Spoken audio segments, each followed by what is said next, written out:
Middle review, Life is Strange Double Exposure.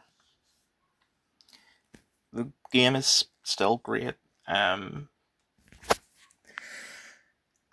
a while it kind of seemed like they were just adding shit and adding shit and adding shit, but it's fine what they've done. Like all the reveals that they've done, sort of made up for it. Like when all the stuff happens and they don't give you any sort of context or answers to it, you think, right, you're just adding shit because you don't know how to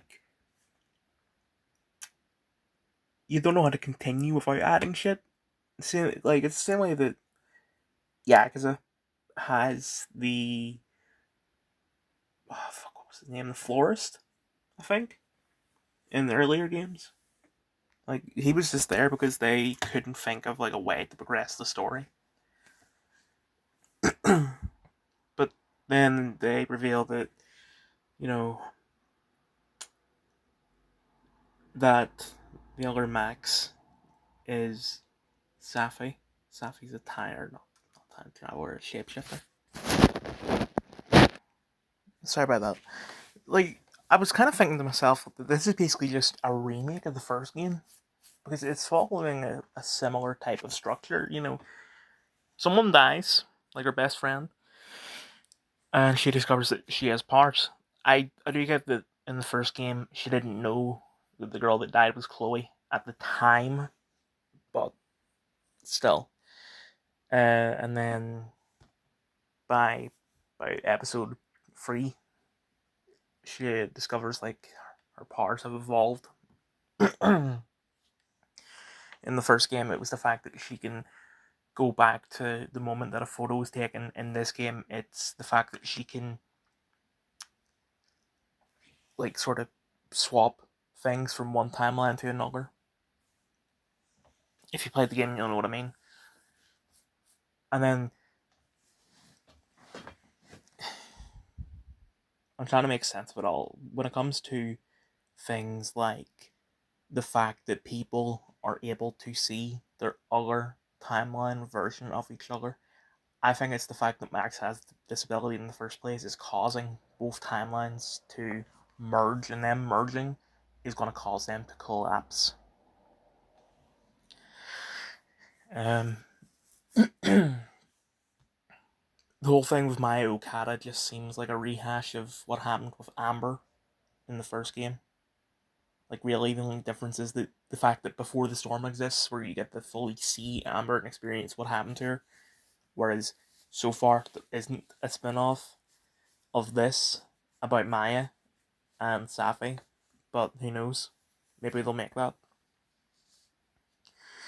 Is the game still good? Yes. So far, I don't think Life is Strange has a single bad game. I think one fucking amazing game, damn near masterpiece. Second game, I would sort of struggle to play through. It's kind of a very, very slow burn, but it is an amazing game. That ending is peak. True Colors, I thought I was alone in liking it, but no, apparently not. And this, it seems I am alone in liking it.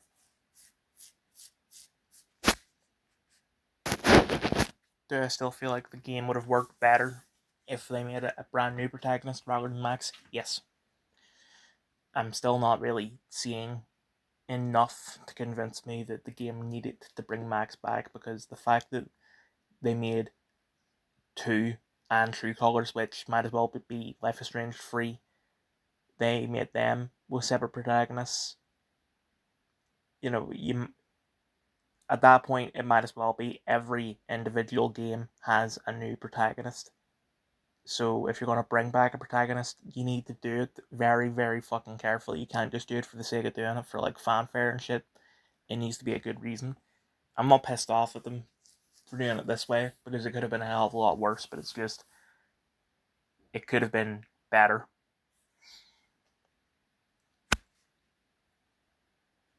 It turns out that those trophies about the romance stuff, you don't actually need to play the whole game. in order to do all that, because the the way that the trophies are worded, like almost all of them, make me think that this is something that affects the entire playthrough, like the romance stuff. And you'll have ones that were like, look at every project, and which I mentioned in the beginning review, I thought the projects were in all chapters, but no, it's only the first two. And there was another type of collectible that I can't remember what it is, also only appears in the first couple chapters. And the way the romance stuff works is that in chapter one, Amanda, you'll ask Amanda to hang out sometime, and she'll be like, "Oh, is it a date thing or a friend thing?" I picked the friend thing because I want to play the game asexually, and I thought that if you pick a date thing, that's it. You're fucking dating. That's it. Like, that's locked in. You can't change it and all that. But no, the way it works is that in chapter three, you and Amanda finally hang out, and because I picked a friend thing, you don't have the choice to kiss her. If you pick a date thing, you get the choice to kiss her, and you get the trophy then and there. And then there's also the romance with Vin, not Thing. He, you don't need to do anything beforehand. It's just you also hang out with him, and then you have the choice of kissing him. And if you pick that, then you know I'm gonna go back in explore mode, which is like the game's collectible mode, which the first game had. Um, and I just need to redo that scene very, very quick, get the trophy. I'm gonna have to miss out on the one for Amanda and the one for doing both, because I will need to replay through the game and pick a date thing for her. But so I'm not gonna be bothered doing that. And that brings up something else. I don't like the fact that explore mode doesn't give you the ability to do everything. Like, explore mode really only exists for getting the photos, like the ones that you pick up, not the ones you take, because they, for some reason, they decided that the photos that you pick up are going to be the same as the photos you take in the first game, rather than having the photos you take in this game be the photos you take in the first game. It doesn't make any sense. To be honest, it reminds me of the final season of The Walking Dead, because the original version of that game, they gave you a bunch of miscellaneous trophies that meant multiple playthroughs, and I tried to do that for the first episode, because there was a trophy. Like, in the first game, you had a choice of going with Lewis to do something, or going with that girl to do something. And in my original playthrough, I went with Lewis, and I got the trophy then. But then I replayed it to do the thing with the girl.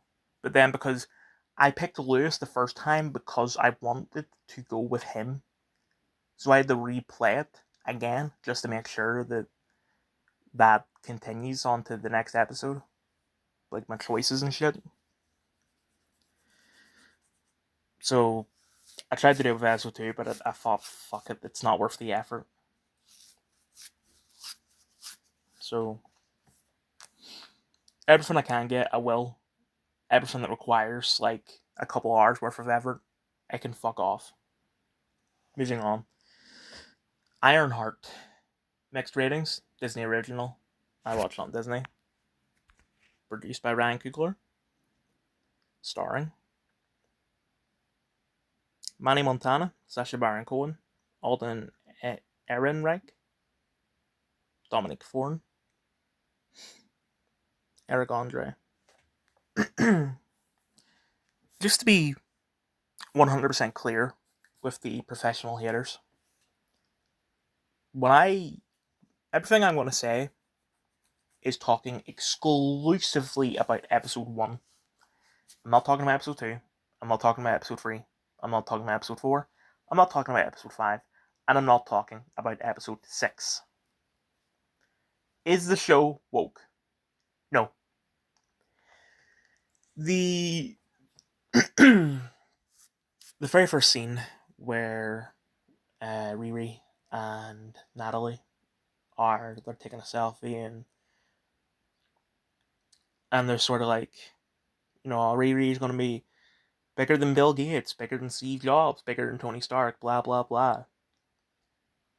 That's nothing to do with being black or anything. That's just boasting. That's being ambitious, and there's nothing wrong with that.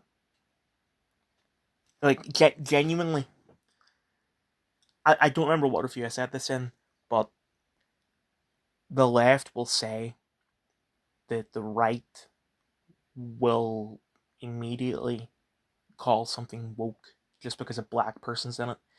And I would like to discredit those claims, but I can't, because these fucking professional haters, like, they hate anything that has black people in it. Like, even if it's just a minor role, like one black person in an entire thing, very very minor role, like fucking on screen for 2 seconds, immediately woke. Fuck off. It's not woke. That doesn't make it woke. This scene is just a young inventor being ambitious. That is it.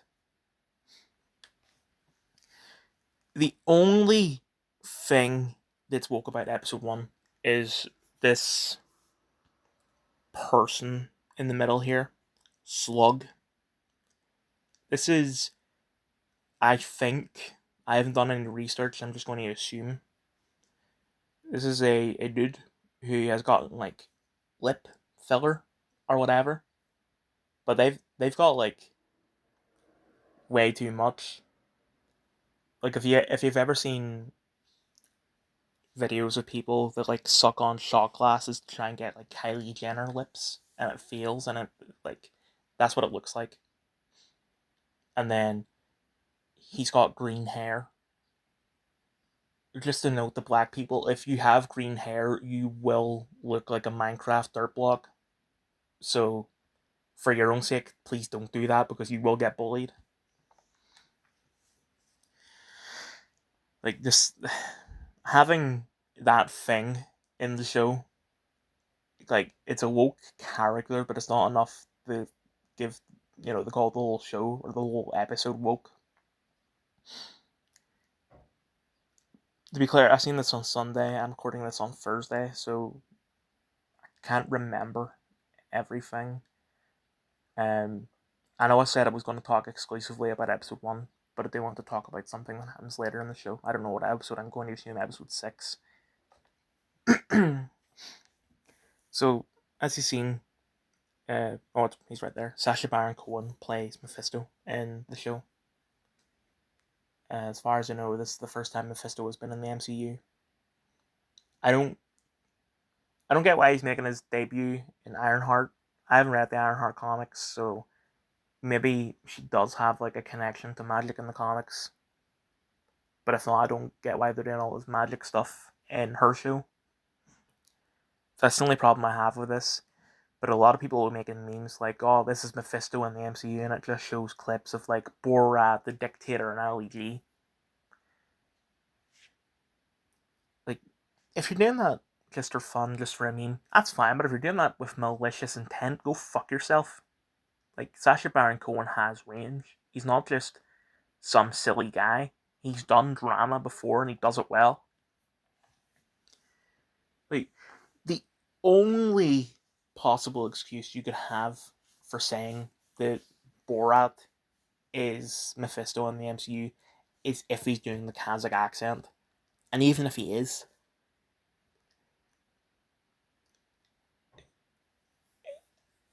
like, the problem is that because of Borat, Westerners, myself included, will immediately laugh when hearing a Kazakh accent, even if they're saying something serious. Like, it could be, my whole family is dead, you know, but Westerners will just, all they'll hear is wabble wee wah. So, if he's doing a Kazakh accent in the show, then it's funny to Westerners, but it's not funny, period.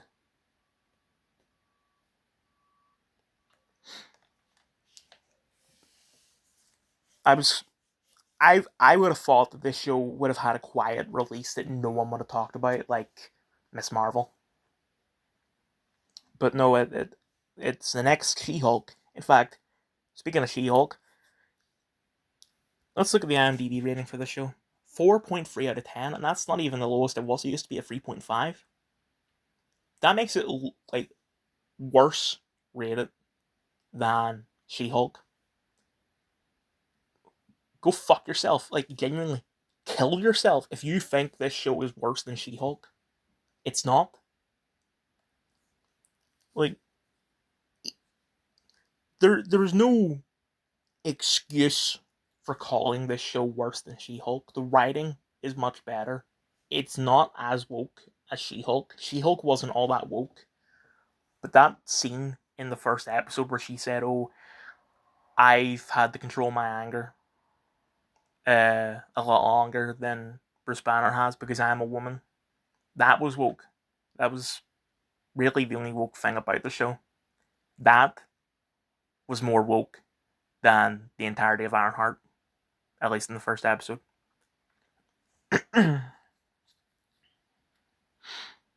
So to say that this show was worse, kill yourself. Like, not even go fuck yourself, just kill yourself. This also makes it worse rated than The Acolyte. Is this worse than The Acolyte? No. This isn't a kill yourself moment, it's a go fuck yourself moment. But still.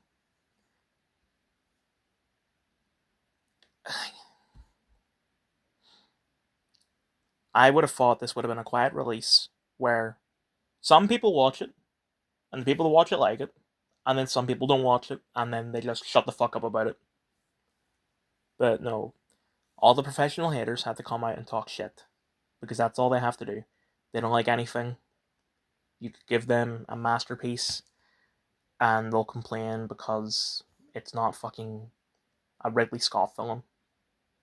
Hell, not even Ridley Scott. People, they don't like Ridley Scott anymore. Martin Scorsese. You know? So just, if all them could fuck off, that'd be amazing.